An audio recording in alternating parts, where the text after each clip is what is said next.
going on, everyone? Alex Stavola from Detroit Speed again, with yet another project update. This time we have Jason Stavola's 71 K5 Blazer that we made some modifications to. So I have Blake Tomlinson here with us. So we're gonna go ahead and talk about this thing. So Blake, what did we do? Well, Jason is a past customer. We built some cars for him before, and he had this K5 Blazer that he had it built someplace else, and he had kind of a laundry list of things that he wasn't super happy about. So we didn't paint this car, but we just went through his list and kind of spiffed everything up and added some stuff and fixed some safety issues and some quality issues and stuff like that. The main thing, the biggest share of the work we did was actually underneath the car, which is Jason, our wiring guy, had to go through and replace all the wiring. So this is LT1? Yeah, LT.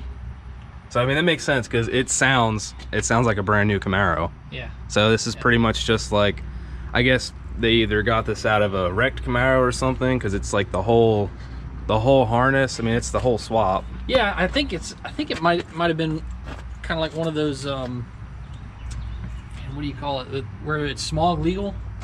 Okay.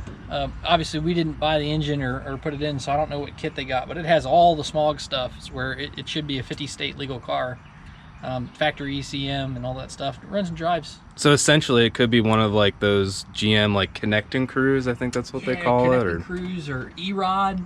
Yeah, I know we did the E-Rod. LS motors, but yep, we did that with Bridget's Nova wagon. Yep. That was a pretty cool setup. Yep. So yeah, we didn't really do a lot under here besides the wiring. Just kind of trying to clean up stuff a little bit. Yeah. Not going crazy. This is a car that he just wants to be able to drive down at the beach in Jersey. So that's always fun. So yeah, and I noticed the JW speaker headlights too. Yep, JW speaker headlights. That's pretty cool. And then down here, we had to change some of the geometry and stuff on the suspension links because they weren't right, and it was causing bump steer and messing up the steering box. So okay, yeah. So I remember you modified one of these brackets. It was this one, wasn't it? Yep. We had to modify this here, and we added a steering stabilizer and just did a bunch of little stuff to massage it and get it a little bit smoother. And we changed the box and changed some of the geometry, added a steer stabilizer, and actually for a car lifted with big tires, it handles great. It drives. Yeah, I noticed that on the way over here. It felt really good. Yeah, because a lot of times these guys that mess with these know they'll get a little floaty. Yeah, especially with semi long travel suspension, and yeah, these are Big King shocks. I'm not sure. These are probably like, I don't know if they're dual bypass or what, but they're pretty hefty. That's a pretty neat setup. So what else do we have going on here? Almost everything else that happened in the interior. Okay. He had some black carpet that was a little nappy. We wanted to make the car a little bit more utilitarian, so we got a rubber kit. Okay. Just installed like your basic rubber kit. Yeah, so I mean you could just go ahead and pretty much spray a hose in there and run everything out. Yeah, just about. I mean, at the very least, you could blow it out with air. The seats, when it showed up, these seats were covered in neoprene, and so when everything else we built in the back, we kept with neoprene, so it's water resistant and should be really user friendly outside when the top's off. Right. So we got these kind of crazy angular sub boxes here to house some speakers that he brought us, and we tried to get, originally the speakers had been mounted back here. Actually this seat was mounted 8 inches farther back, and when the car first showed up, this tire here was just like ratchet strapped down, and when it showed up there was no room in the back, so you had this big truck and had no storage space. Yeah, so, and even moving this seat up, I mean there's plenty of leg room in there. I mean, I'd say there's as much leg room now as in like say like a standard crew cab kind of truck. Yeah. Maybe not quite as much, but we decided to go ahead and move it up and then make a little bit more storage stuff. If he wants coolers or you know, large bags or something or whatever. Yeah, kind of turns and I know into a party rig. Yeah, and he lives close to the beach, so that's definitely what they'll do. You know, load up with your buddies. You got nice nice little cup holders you threw in there too. So I mean, this is just like you said, it's a party truck. There's so many different things you could do with it. So here in the back, you know, we've had the videos on the internet of this thing. The reason we built that was all for the space back here. So if he knew he was going to be at the beach and he wanted to pile a bunch of stuff in here, you can take this and he'll... Yeah, I'll crop the video into it so you can see. Yeah. But this thing flips up, and so you have all this room, 100% back here, where you can keep all the stuff you could ever imagine. We've got inverters and USB ports and the little trick voltmeter there to let you know when you need to turn the car back on so you don't kill your battery. That's awesome. So I mean, there's 4 here, so you can plug in essentially 4 phones, and then you got an inverter. So I mean, it's not like you have to worry about taking your phone out here and losing battery. I mean, you could plug anything up, plug in some speakers.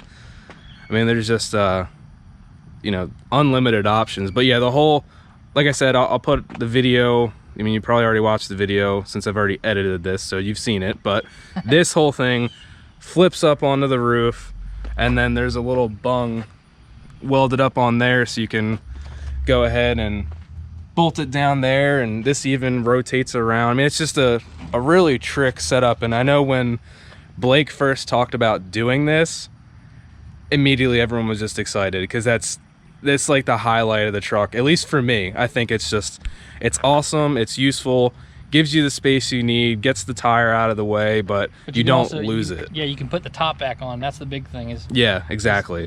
He wanted to be able to still have his spare visible in his back window, but have his top on also. Right. Yeah, and that was one of the #1 questions when we posted that video, that little stop motion thing with you and Matt. I mean, at this point, I think it has like 60,000 views. That was one of the #1 questions. Can you still put the top back on? And yeah, you can. Yeah. So the whole point was to get the tire out of the way, but still be able to flip it down and put the top back on, so it clears the top. And that was really the point. It seemed like people on the internet, or some of them, weren't kind of understanding what we were going for. And if it's not really for rock crawling, this isn't like a hardcore rock crawler. I call it the party barge. The party barge.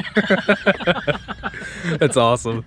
So how did you do this? This is one of our swivel links, isn't it? Yeah, that's actually one of our swivel links, right off the shelf. Cut it up. Had all those brackets design in CAD and laser cut, and me and Matt Butts sat out here and just flipped this thing back and forth about 100 times to figure out the geometry. That's crazy. And just all the numbers just worked out perfect, because we didn't build the cage. The cage was already here. Yeah. And so you're just working off of what you already had. Yeah, this span here to the span to the front was just so perfect we couldn't not do it. That's awesome. This is one of those freak things that just worked out. And did you make you made this piece too that holds the wheel on there? A giant Acme thread and a big wedge in there. It's a Delrin wedge, so you can get it nice and tight. And it that's Delrin? Yeah. Oh, I thought that was metal. That's cool. It digs into the wheel, but it won't mar it. It won't ever mar it. See, that's why you do what you do, because you're smarter than I am. That's for sure. Well, I don't know what to say to that. Let's just move on and not say anything. Did we do anything back here? I remember I saw Josh was under here doing something with suspension. Did he make the links were too short? The deal was, this thing had a lot of really high quality parts, but they all just weren't quite set up right. So a lot of what we did is we didn't have to change a lot of parts, but we had to tweak a lot of stuff to get more potential out of the good stuff that was already on the truck. So he built these rear shackles. Okay. So that's built from scratch. He made those by hand. Yeah. And that was to correct some issues we were having with the leaf spring. I think it was a position issue. Mm-hmm. And then this little stuff, like I think we put a hitch on it and some other odds and ends. So not a super crazy build for us. A lot of stuff that we didn't touch on this truck. A lot of stuff that we left alone that normally, if it was a full build, we wouldn't have left it that way. Yeah. But that's also kind of the beauty of this is you don't have to worry about babysitting it. Yeah. It's just one of those, came in, yeah. made a few changes, and now we can give it back to Jason. He can just enjoy it. Yeah. Essentially. Yeah. So that's pretty cool.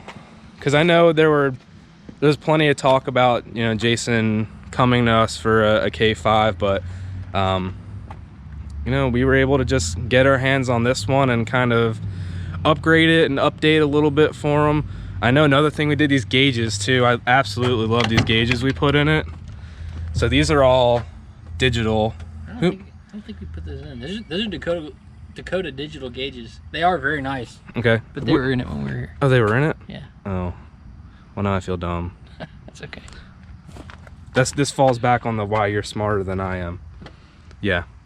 Anyway, they light up a whole bunch of range of different colors. There's an app on your phone. It's just one of those things. I think it's pretty neat. Yeah, they're pretty good gauges. And you made this the throttle. Right. Yeah, that throttle pedal. So we prototyped that pedal on this truck. The pedal position was just crazy weird. I don't know how they came up with it, but so we corrected the throttle position, and it uses a GM fly-by-wire throttle sensor. Okay. And so we get that with all of our crate motors now. So went ahead and made a kind of a uniform C10 bracket that hopefully we'll start selling to people. And along with that, that pedal comes with this really ugly, awkward plastic pedal. Does it? Yeah, that folds up, and it's really strange. And yeah. As long as we've been building cars, we've hated them, and we got rid of them. And so finally, we decided to design something that kind of fixed that problem. So yeah, and it looks good too. Yeah, we got up on the computer and designed that up in CAD. So that is adjustable.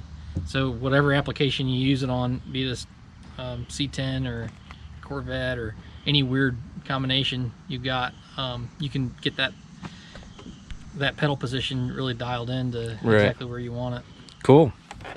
So yeah, I mean, that's I don't really think there's much else to really say about it.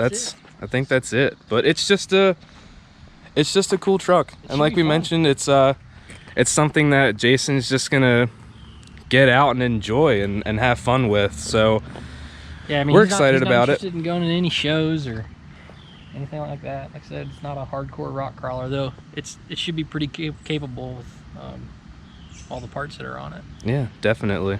But not what it's cool. intended for. Yeah, just a driver. Yeah. So that's awesome. So thank you, Blake. Thank you guys for tuning in. Like I mentioned in our last video, we have a bunch of new apparel on our website. So I'll put the link in the description on that. I'll put the link to all the build photos we did on this truck as well, so you guys can kind of see some of the fabrication we did from start to finish. And that's pretty much it. So we'll see you guys later. Thank you.